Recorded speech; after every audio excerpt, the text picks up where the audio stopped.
السلام علیکم ورحمۃ اللہ وبرکاتہ۔ آج کا دن میرے لیے بہت خاص تھا کیونکہ یہ میری شادی کا دن تھا۔ سرخ لہنگا پہنے پوری سج دج کے میں تیار تھی، بہت خوبصورت لگ رہی تھی۔ سب نے دل کھول کر میری تعریف کی۔ میں اپنے کمرے میں بیٹھی اپنے دولہے کا انتظار کر رہی تھی۔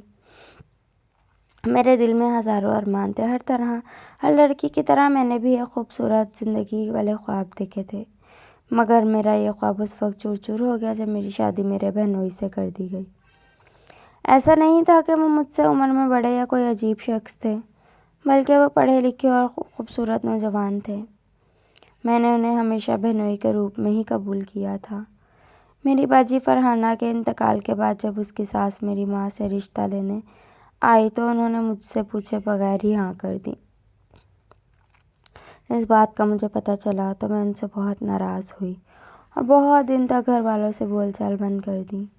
ایک روز میری امی نے مجھے اپنے پاس بلایا اور کہا، بیٹا ہم سب تم سے بہت زیادہ پیار کرتے ہیں اور ہم تمہارے بارے میں کوئی غلط فیصلہ نہیں کرنا چاہتے۔ سہیل ایک بہت اچھا لڑکا اور خوبصورت لڑکا، پڑھا لکھا لڑکا ہے۔ سب سے بڑی بات یہ ہے کہ لالچی نہیں ہے اور اچھا کماتا ہے۔ اس وجہ سے اس سے شادی کرنے سے انکار کر دو کیونکہ وہ تمہاری بہن کے ساتھ 2 سال شادی شدہ زندگی گزار چکا ہے۔ کبھی کبھی وقت بدلنے کے ساتھ رشتے بھی بدل جاتے ہیں میری پیاری بیٹی، پھر بھی اگر تم انکار کرنا چاہو تو میں آج ہی سہیل کی ماں کو فون کر کے انکار کر دوں گی۔ تم رات تک مجھے اپنے فیصلے سے آگاہ کر دو، امی یہ کہہ کر چلی گئیں اور میں سوچ میں ڈوب گئی۔ مجھے سمجھ نہیں آ رہا تھا کہ مجھے کیا کرنا چاہیے۔ میں اپنے کمرے میں آئی تو میرا فون بج رہا تھا۔ میں نے موبائل اٹھایا تو ماریا کی آواز سنائی دی۔ میں نے دل ہی دل میں شکر ادا کیا کہ چلو میں اپنی پریشانی کا ذکر اپنی دوست کے ساتھ کر کے اچھا مشورہ مانگ لوں گی، لیکن میری کال اٹینڈ کرنے کے بعد میرے ہوش اڑ گئے جب ماریا نے مجھے روتے ہوئے بتایا کہ اس کے شوہر نے اسے گھر سے نکال دیا اور ساتھ اس کا قیمتی زیور بھی چھین لیا۔ اب اس کے گھر والے اس کے لیے بہت پریشان ہیں اور قانونی طور پر مسئلہ حل کرنے کا سوچ رہے تھے۔ یہ تمام باتیں سن کر میں بہت پریشان ہو گئی، جس نے ابھی 6 ماہ پہلے ہی شادی کی تھی اور اب اتنے کم وقت میں ایسا بھیانک نتیجہ دیکھا۔ اس کی پوری داستان سن کر مجھے اچھی طرح اندازہ ہو گیا کہ دنیا بہت مطلب پرست اور فریبی ہے، اور سوچنے لگی کہ بڑوں کے فیصلے پر ہی سر جھکا دینا عقل مندی ہے، کیونکہ وہ اپنے تجربات کی روشنی میں بہترین فیصلے کرتے ہیں۔ مجھے اپنی ماں کا فیصلہ اچھا محسوس ہونے لگا اور میں اسی وقت سہیل سے شادی کرنے کے لیے تیار ہو گئی۔ یہ الفاظ سن کر حیران اور خوش ہوں گی انہوں نے مجھے گلے لگا کر میری پیشانی چومی اور مجھے بہت ساری دعاؤں سے نوازا۔ میرا دل بھی خوش ہو گیا۔ فرحانہ باجی کو ہمیشہ میں نے شادی کے بعد خوش اور سجے سورے دیکھا تھا، جس کی وجہ سے میرے دل میں کوئی خوف نہیں تھا۔ اپنی شادی کے بعد پہلی بار میں نے ان کے کمرے میں دلہن کے روپ میں قدم رکھا تھا تو دیوار پر لگی اپنی بہن کی تصویر پر نظر پڑتے میں اس کے قریب آئی اور بولی، میری پیاری بہن، جلدی اس دنیا سے منہ موڑ گئی ہو۔ مجھے تو آج یوں محسوس ہوتا ہے جیسے تم اپنی ساری خوشیاں میری جھولی میں ڈال کے دنیا میں آئی۔ پیار بھری نظر اس کی تصویر پر ڈالنے کے بعد میں اپنے بیڈ پر بیٹھ گئی۔ آج آپ مجھے سہیل کا انتظار تھا۔ آنے والے حسین لمحات کا سوچ کر ہی شرم سے سمٹ رہی تھی۔ اسی وقت دروازے کے کھلنے کی آواز سنائی دی تو میں نے نظر جھکا کر گھونگھٹ گرایا۔ وہ چلتے ہوئے بیڈ کے قریب آئے، جس طرح اندر داخل ہوئے اسی طرح خاموشی سے واپس چلے گئے۔ دروازہ بند ہونے کی آواز سن کر میں نے حیران ہو کر اپنا چہرہ باہر نکالا تو یہ دیکھ کر حیران رہ گئی کہ سامنے لگی میری باجی کی تصویر اپنی جگہ سے غائب تھی۔ میں کچھ دیر وہیں بیٹھی رہی۔ مجھے کچھ سمجھ نہیں آ رہا تھا کہ مجھے کیا کرنا چاہیے۔ میں سمجھ گئی کہ سہیل 1 سال بعد بھی بیوی کی موت کا دکھ نہیں بھلا سکا۔ انہیں اس وقت میری دلجوئی کی ضرورت تھی۔ میں یہ سوچ کر اپنی جگہ سے اٹھی اور ان کے تعاقب میں چلی گئی۔ میں انہیں تسلی کے 2 بول کہہ کر ان کو بہلانا چاہتی تھی تاکہ باہر نکل کر برابر والے کمرے میں جانے لگی تو وہاں اندر سے لاک تھا۔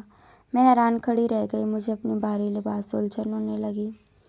صبح سے رات تک بے آرام رہنے کی وجہ سے مجھے نیند بھی آنے لگی تھی، میں اپنا بھاری لباس سنبھالتے ہوئے کمرے میں واپس آئی اور کپڑے تبدیل کر کے سو گئی۔ صبح میری آنکھ کھلی تو سہیل بیڈ کے کنارے بیٹھے ہوئے تھے اور میری ساس ان سے ناشتے کا پوچھ رہی تھی۔